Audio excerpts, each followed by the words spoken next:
హైదరాబాద్ మహానగరంలో ప్రతిష్టాత్మకంగా నిర్వహిస్తున్న 72వ మిస్ వరల్డ్ పోటీలకొచ్చిన వివిధ దేశాల సుందరిమణులు పలు చారిత్రక పర్యాటక ప్రదేశాల్లో సందడి చేశారు.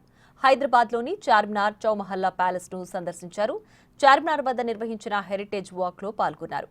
అనంతరం చౌమహల్లా ప్యాలెస్లో నిర్వహించిన విందుకు హాజరయ్యారు.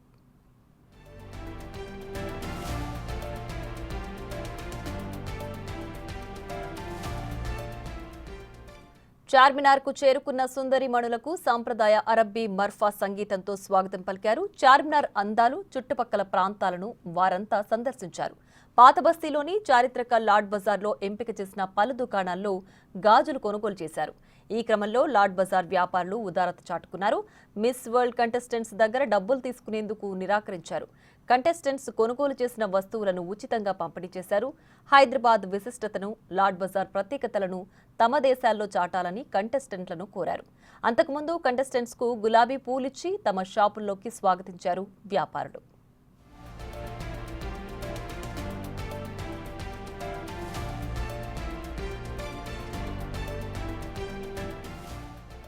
హైదరాబాద్ చారిత్రక నేపథ్యం, సాంస్కృతిక వైవిధ్యం, శిల్పకళా సంపదకు ప్రసిద్ధి చెందిన నగరం.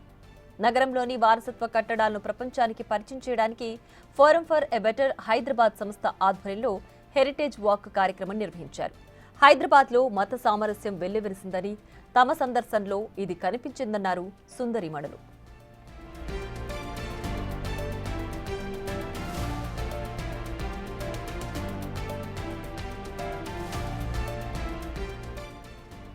హైదరాబాద్లోని చౌమహల్లా ప్యాలెస్లో వెల్కమ్ డిన్నర్ కు హాజరయ్యారు సుందరిమణులు.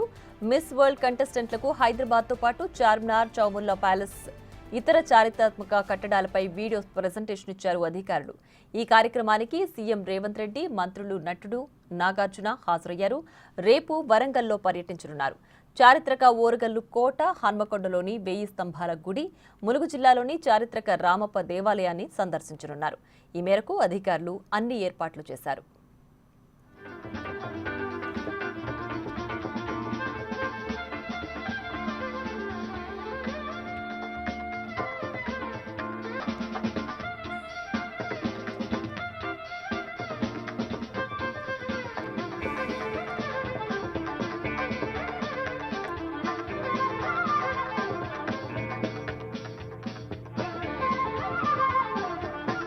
The feeling of togetherness and community with which we are